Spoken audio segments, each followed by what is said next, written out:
Bonjour à tous, bonjour à toutes, et bienvenue dans ce live différé. Donc c'est plus vraiment un live, je voulais enregistrer un jour à l'avance parce que je passe le demi-siècle demain, un jour où vous allez voir ce live en direct. Et ça avait importance sur comment fédérer les autres autour de son projet.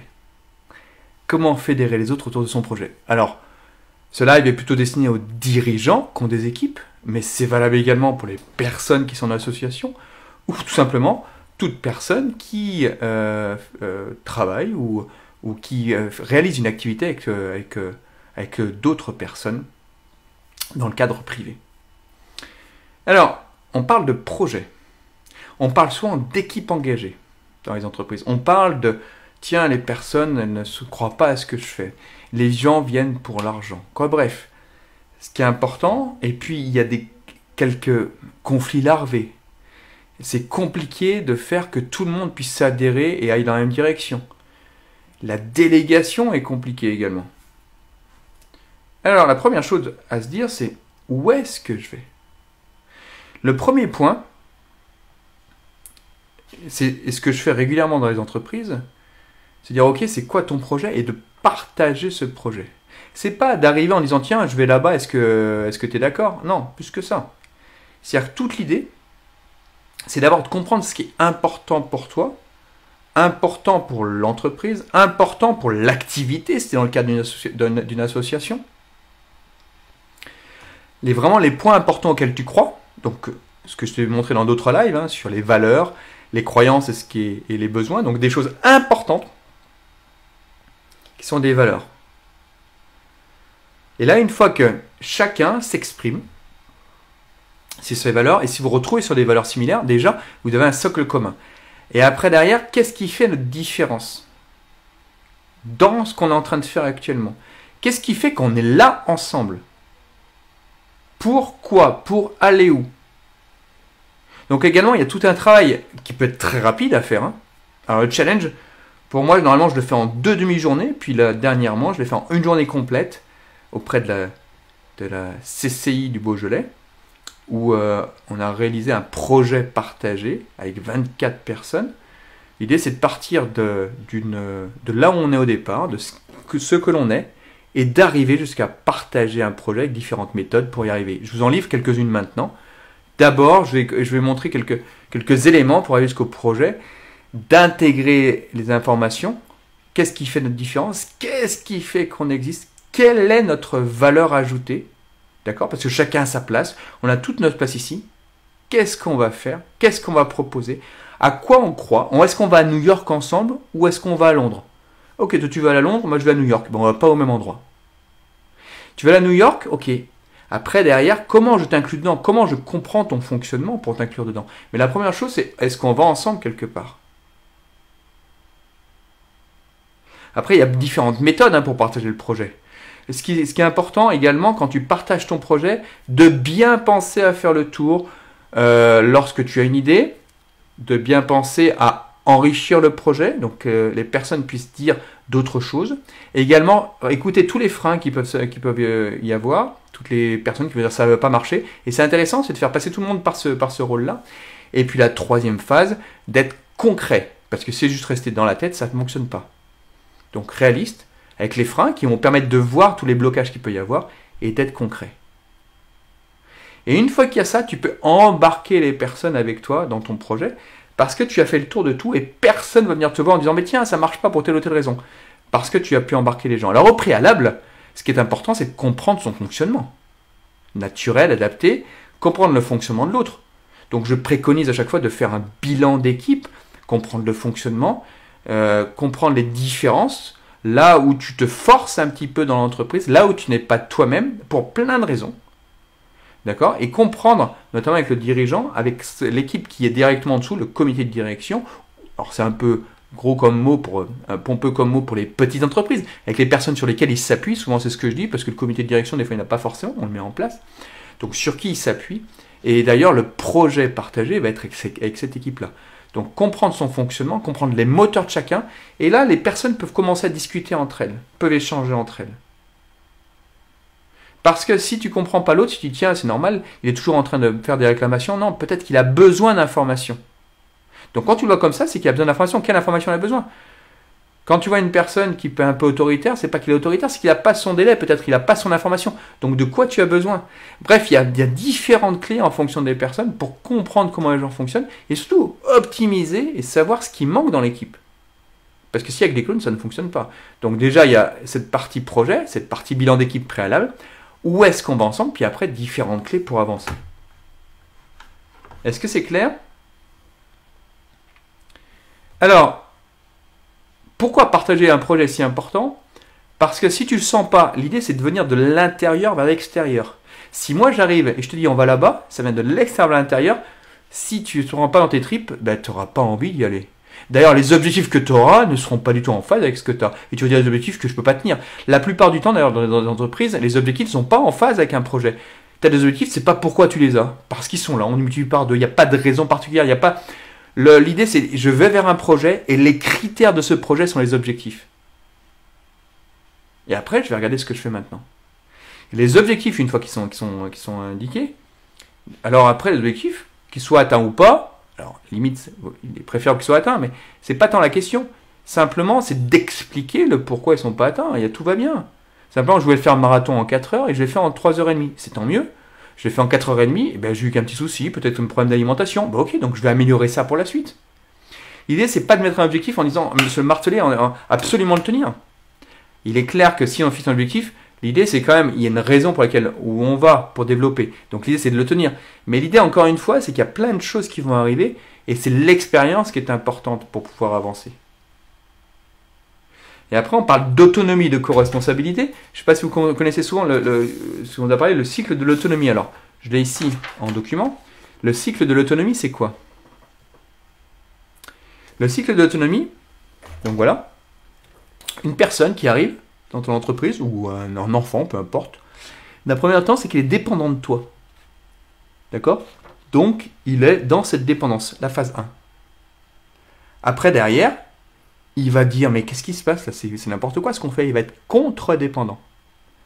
Et puis après, il va dire, ok, maintenant j'ai mon chemin. Il va être indépendant.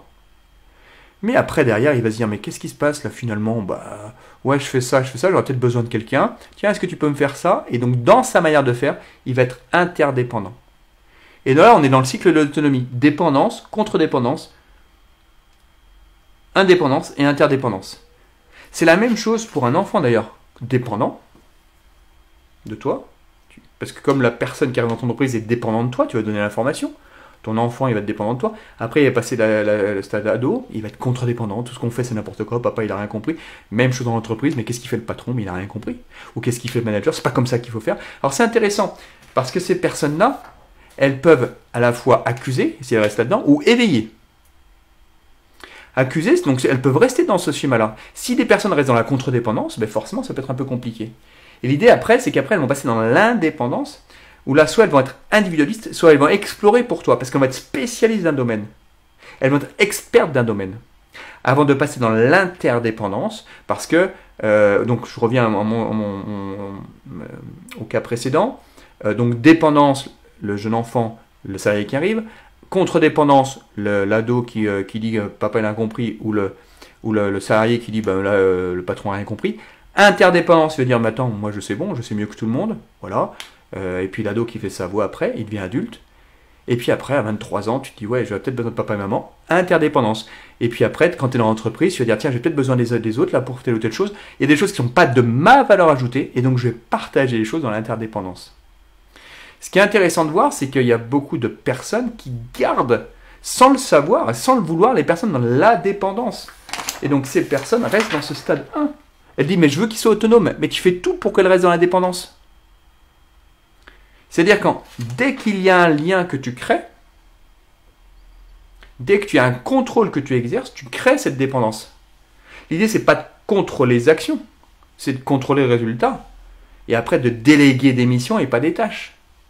Donc ce cycle de l'autonomie, justement, est là pour bien faire comprendre que c'est naturellement qu'une personne va passer dans les 4 côtés.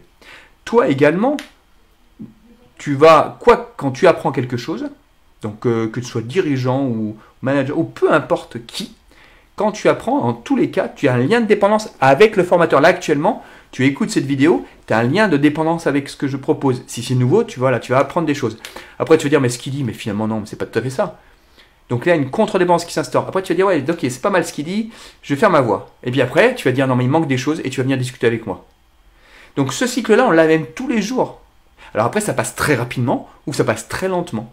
Et ce qui est intéressant de voir, c'est où est-ce que se trouvent les salariés, où est-ce que se trouvent, alors dans une équipe d'association, une équipe associative, où est-ce que se trouvent les personnes aussi. D'accord? Parce que pour dans une association, on est uniquement là pour le projet. Il n'y a pas de question de rémunération. On n'aliène pas son temps comme dans un contrat de travail. Donc on est ensemble sur un même projet. Et toute l'idée, c'est également de voir où sont ces personnes-là, de manière à pouvoir les accompagner. En revanche, si tu laisses dans la dépendance, c'est un choix que tu fais. Mais attention, tu laisses dans la dépendance, les personnes vont devenir des victimes. Et après, tu rentres dans le triangle victime, persécuteur, sauveur. Hein. Donc là, avec la fameuse chose, on dit souvent, c'est que les personnes à qui on a le plus donné, c'est elles qui nous poignardent. Mais c'est pas tant ça. Simplement, tu les as laissées dans une dépendance, dans une fragilisation, et donc après, elles sont venues dans le stade de victime. Et après, tu vas dire, mais j'aurais tout donné. Oui, mais tu les as maintenues dans ce stade-là. Toute l'idée, c'est de les faire grandir. Ça va? Et donc, la co-responsabilité, c'est de dire, moi, il y a quelque chose qui m'arrive, ce qui m'arrive, j'en suis co-responsable. Quoi qu'il en soit, chacun en est co-responsable. Je ne comprends pas cette situation, ok, c'est peut-être de mon fait également. J'en suis co-responsable. Je n'arrive pas à déléguer ou la personne ne fait pas bien, entre guillemets pas bien, pas ce que je demande, j'en suis également co-responsable. Mais l'autre personne aussi en est co-responsable. Donc toute l'idée, c'est de comprendre cette co-responsabilité, et donc c'est cumulé à l'autonomie. Là, tu peux comprendre comment faire fonctionner ton équipe. Autonomie, où il se trouve, la co-responsabilité, c'est de dire, ok, voilà, j'ai une action. Par exemple, moi j'ai repris une entreprise, c'était la pleine crise. Après, je peux dire c'est la faute de la crise, c'est la faute à la faute à la faute à. Non, à un moment, j'en suis co-responsable. Peut-être que le projet n'était pas assez ancré en moi. Si j'avais fait quelque chose d'un peu différent, peut-être que ce serait passé différemment avec la crise. Simplement, ce que j'ai constaté, c'est que le projet n'était pas assez ancré dans ce cadre-là. Donc, finalement, on peut toujours dire c'est la faute des autres, c'est la faute de machin, c'est la faute de la photocopieuse, c'est la faute de SI. Non. Qu'est-ce que j'ai fait moi pour me mettre dans cette position-là? Parce que j'ai peut-être créé cette situation. J'ai peut-être créé cette situation de malentendu. Ça va jusque-là? Donc là, le thème du live, c'est comment fédérer les autres autour de ton projet. Donc si on résume les différentes étapes, si j'en oublie pas, parce que j'en oublie quelques-unes forcément. Oui, il y a encore plein d'autres choses à vous dire, mais notamment le rapport, le positionnement par rapport à l'autre, on va rester là-dessus. D'abord, ce qui est important, c'est de partager le projet. Donc au moins que tu as un projet. Donc le projet est basé sur ce qui est important pour toi, la valeur ajoutée, la différence qui fait ta différence, tu as un projet déjà, et tu vas le partager. Donc ça va venir des personnes directement dans l'entreprise. D'abord les premières personnes sur lesquelles tu t'appuies, ou dans une association, ou d'ailleurs même dans le cadre privé, avec les enfants, peu importe, ça marche très bien également. Donc là, ça vient de l'intérieur vers l'extérieur. Quand tu as ça vers l'extérieur, ça ne marche pas. Au préalable, ce qui est important, c'est de voir le bilan d'équipe, comment fonctionnent les personnes, d'accord? Est-ce qu'elles ont une main droite? Est-ce qu'elles ont une main gauche? Est-ce qu'elles ont droitière, gauchère? Si c'est gauchère, c'est plus important de le savoir, parce que sinon tu vas envoyer le ballon sur la main droite, ou on va dire au football, tu vas envoyer le ballon sur le pied droit, et tu vas dire, mais il est bête, il n'a pas pris le ballon sur le pied droit. Non, simplement, il est gaucher. Et comme toi, dans ta tête, tu te dis, tout le monde la plupart des gens sont droitiers, et donc tu vas dire, identité, il est bête, jugement. Alors que là, dans l'identité, l'idée c'est de faire le fonctionnement. Identité, je suis, moi, ou il est bête. Fonctionnement, il est gaucher. Si je te dis que je suis gaucher, plus jamais, tu vas m'envoyer le ballon directement sur le pied gauche et tu ne me diras pas que je suis bête. Donc là, l'important, c'est de comprendre son fonctionnement et ne pas tomber sur l'injonction au niveau de la personne. Je fonctionne comme ça. Avec moi, c'est important d'être efficace. Ou d'être brillant, d'être rapide, par exemple. Avec moi, c'est important que je n'ai pas l'impression qu'on me prenne de haut. Avec moi, c'est important de me laisser le temps dans les décisions. Avec moi, c'est important, etc. Donc là, voilà comment je fonctionne. Ce qui est important, le projet partagé. Appréhender le fait de déléguer efficacement. On a parlé de mission et de tâches. et également le cycle de l'autonomie, et avec ce facteur de co-responsabilité. Ne pas oublier quand vous travaillez le projet partagé, de bien passer en revue les différents points. Il y a plein de techniques pour ça. Alors j'en ai une de très efficace, si vous êtes intéressé, on peut en échanger, de manière à ne pas oublier, d'enrichir, et puis également de lever tous les freins, pour pas que dans 2 mois ou 1 mois, les personnes vont dire mais j'en ai pas parlé, ou bien il y a telle ou telle chose, je l'avais dit, et également être un plan d'action concret.